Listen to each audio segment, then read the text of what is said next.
आज आप ही के क्लास में ये दो टॉपिक और पढ़ना है। एक का नाम सह अभाज्य संख्या और दूसरा का नाम जुड़वा अभाज्य संख्या।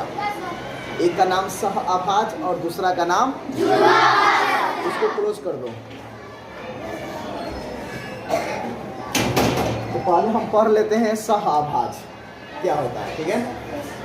ध्यान से समझिएगा तो एकदम इजी में समझ में आएगा। लिखना बंद कीजिए, आराम से छाप लीजिएगा बाद में। पहले समझ लीजिए चीजें क्या होती हैं। इसको हम अंग्रेजी में को प्राइम नंबर कहते हैं। क्या कहते हैं? को प्राइम नंबर, ठीक है। इसमें हम लिखवाए हैं कि कोई भी दो संख्या आप ले लीजिए, कहीं से कोई भी दो संख्या ले लीजिए और उनका मौसा निकालिए। अगर मौसा एक आ गया तो वह दोनों संख्या सह अभाज्य कहलाएगा। क्या कहलाएगा? सह अभाज्य। समझ में आया? सीधी सी बात है कि कोई भी हम दो संख्या लेंगे और उन दोनों का मौसा निकालने आता है, महत्तम समापवर्तक, जिसको हम लोग HCF भी कहते हैं। तो भाग देकर नहीं निकाला जाता है। अभी हम आपको बहुत बढ़िया से सिखाने वाले हैं कि HCF 3 4 मेथड से बनाया जा सकता है। आप अभी एक मेथड से जानते होंगे। 3 का मौसा, तो मौसा इसे निकालने आता है आपको। 2 एकम 2, 3 में से 2 गया, फिर इसको घेर देते हैं। यहाँ कौन वाला उतारते हैं? यहाँ वाला जो होता है उसी को उतार देते हैं। यहाँ उतार दिए तो फिर 1 2 ना कट गया तो क्या आया? इसका मौसा कितना आया? 1 आया। तब हम 2 और 3 को क्या कह देंगे? क्या कह देंगे? समझ में आ रहे हम क्या कहना चाह रहे हैं? तो किसी भी दो संख्या का अगर मौसा 1 हो जाए तो वह दोनों क्या कहलाएगा? अब जैसे देख लीजिए 4 और 9 ये सह अभाज्य है कि नहीं? तो हम क्या करेंगे? दोनों का मौसा निकालेंगे।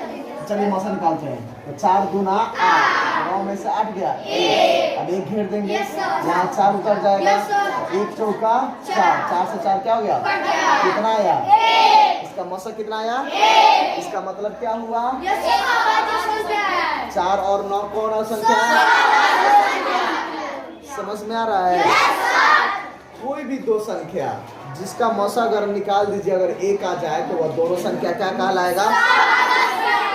अच्छा, इसमें समझने वाली क्या बात है, ध्यान दीजिएगा। कितना लड़का समझता है ना कि यह सह अभाज्य है ना, तो जो अभाज्य होगा उसी को हम सह अभाज्य कहेंगे, लेकिन ऐसा नहीं है। बताइए 4 अभाज्य है कि भाज्य है? और 9 अभाज्य है। 9 का तो 3 को गुणनखंड हो जाएगा, 1 भी 3 भी 9 भी। तो जिसका 2 से अधिक गुणनखंड होता है उसको हम क्या कहते हैं? तो यह दोनों भाज्य है। यह क्या है? लेकिन फिर भी कौन संख्या बन गया? अगर है नाम आया है अभाज्य तो इसके नाम पर मत जाइएगा कि अभाज्य रहेगा तबे सह अभाज्य होगा। इससे मतलब सह अभाज्य को किस चीज से है? तो सह अभाज्य को मतलब है कि दोनों का मौसा 1 होना चाहिए। अब वो कौन संख्या है उससे हमको कोई मतलब नहीं है। समझा रहा है ना? चाहे भाज्य हो चाहे अभाज्य हो। ये दिमाग नहीं लगाना है कि सर यहाँ अभाज्य लिखा है, इसका मतलब 2 अभाज्य रहेगा तभी सह अभाज्य होगा। ऐसा नियम नहीं है। लेकिन हो सकता है कि दोनों, जैसे यहाँ पर देखिएगा ये 2 और 3 दोनों अभाज्य है कि भाज्य है?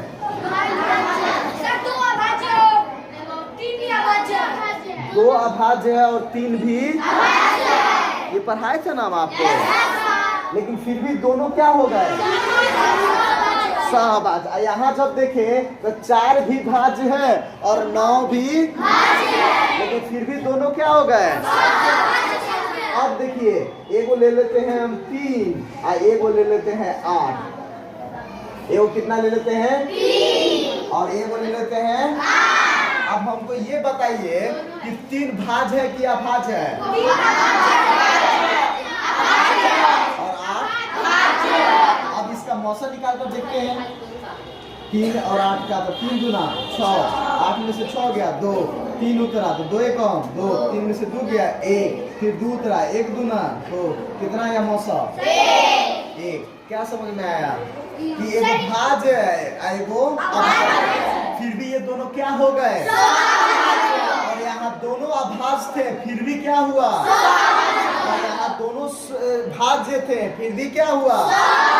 यानी सह अभाज्य के लिए कोई कंडीशन नहीं है कि वो भाज्य होना चाहिए कि अभाज्य। इसका बस एक ही को कंडीशन है, वह कौन कंडीशन है, हाँ, उनका मौसा एक होना चाहिए। बस आपको एक ही चीज देखना है कि कोई भी दो संख्या का अगर मौसा एक होगा तो हम उसको सह अभाज्य कहेंगे।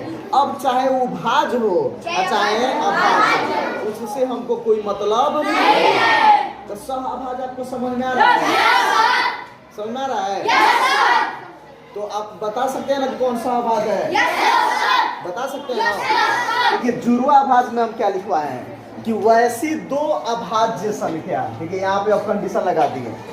यहाँ पे क्या लिखवाए थे, वैसी दो संख्याएं। हमने यहाँ भाज्य लिखे थे ना, सीधे क्या लिखे थे, संख्या तो सब होता है, भाज्य भी होता है अभाज्य भी होता है, जो भाज्य और अभाज्य नहीं होता है वो भी होता है, समझ रहे ना।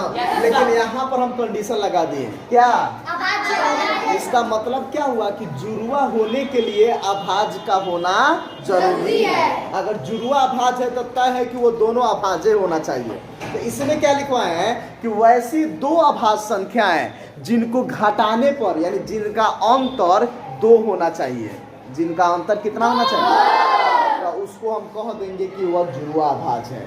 और जुड़वा अभाज्य को अंग्रेजी में हम ट्विन प्राइम नंबर कहते हैं। क्या कहते हैं, तो जुड़वा अभाज्य समझ में आ रहा है।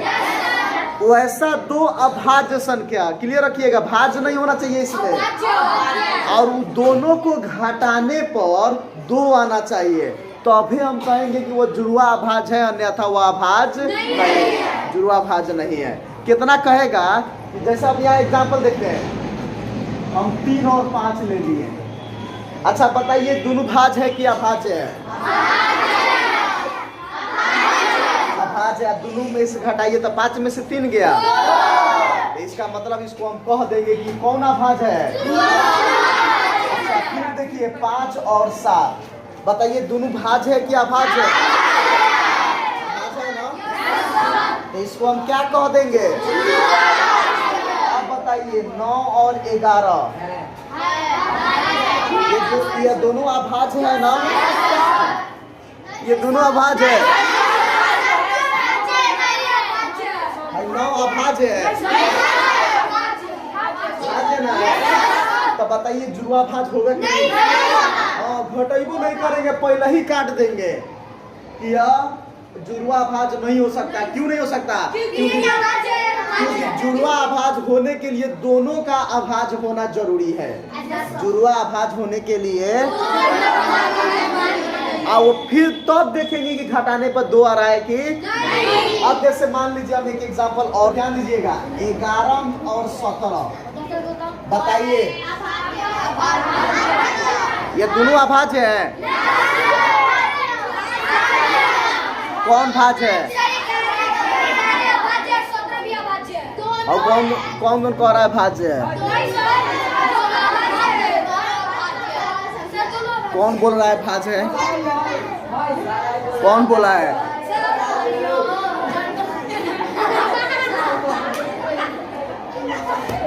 दोनों अभाज्य है, दोनों क्या है। अब यहाँ अब ये ध्यान देना है, ध्यान दीजिएगा। अब बताइए जुड़वा अभाज्य है कि नहीं है,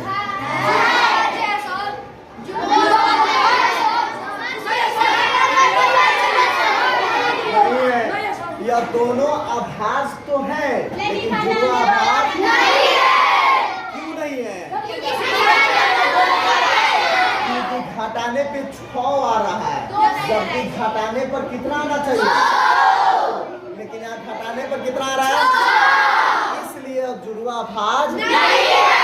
अब बताइए 17 और 19 जुड़वा अभाज्य है कि नहीं है,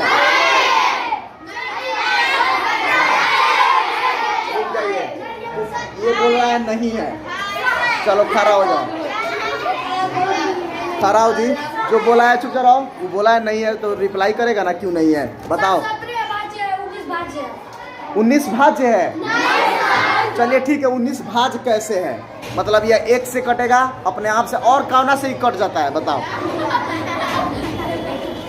और यह किससे कटता है बताओ? किसके पारा में 19 आता है जी? तो यह दोनों क्या है? अच्छा, दोनों को घटाने पर कितना आ रहा है? दोनों को घटाने पर, इसलिए इसको हम जुड़वा भाज्य कहेंगे कि नहीं कहेंगे? कहेंगे ना। तो दोनों चीज समझ में आ गया? तो फिर से एक बार रिपीट कर लेते हैं। सह अभाज्य, तो वैसी कोई भी संख्या अगर जिनका मौसा 1 हो जाए तो वह दोनों संख्या सह अभाज्य कहलाता है। यह कंडीशन उसमें बिल्कुल नहीं है कि वह भाज्य होना चाहिए कि अभाज्य, वह कुछ भी हो, उससे हमको कोई मतलब नहीं है। लेकिन शर्त यह है कि वो दोनों का मौसा कितना होना चाहिए? अच्छा, जुड़वा अभाज्य में है तो इसमें पहले शर्त यही लगा दिया कि सबसे पहले तो वह अभाज्य होना चाहिए। जुड़वा अभाज्य में सबसे पहले, और साथ ही साथ ये भी होना चाहिए कि उन दोनों को घटाने पर 2 आना चाहिए। उन दोनों को घटाने पर, तो उसको हम कह देंगे कि वह क्या है? जुड़वा भाज्य। अच्छा, अगर आप गौर से देखें ना तो आप ये भी कह सकते थे कि सर हम जुड़वा भाज्य, तो उसको भी कह सकते हैं कि जिस 2 अभाज्यों के बीच में एगो भाज्य हो, 2 अभाज्य के बीच में, तो उसको हम जुड़वा भाज्य कह देंगे। जैसे देखिए, हम यहाँ लिखे 17 और 19, तो इसके बीच में कौन आता है? 18। तो कौन को भाज्य है? एक गो ना है। फिर हम कह दें 11 और 13, ये जुड़वा भाज्य है, इसके बीच में कौन आता है? तो जिस 2 अभाज्य के बीच में एगो भाज्य आ जाए तो उसको हम कह देते हैं कि वो जुड़वा भाज्य है। वो क्या कह देते हैं? अब जैसे कोई कहता 3 और 7, ये जुड़वा भाज्य है, तो कहे नहीं सर, क्यों? तो क्योंकि इसके बीच में 4 भी भाज्य आ रहा है और 6 भी। तो जुड़वा अभाज्य ऐसे भी आप परिभाषा बोल सकते हैं कि सर 2 अभाज्य के बीच में अगर एगो भाज्य आ जाए तो वह दोनों अभाज्य जुड़वा अभाज्य कहलाएंगे। तो आपको कल होमवर्क है ये 1 से 100 के बीच में कौन कौन जुड़वा अभाज्य है, उसको लिख कर क्या करना है? ठीक है।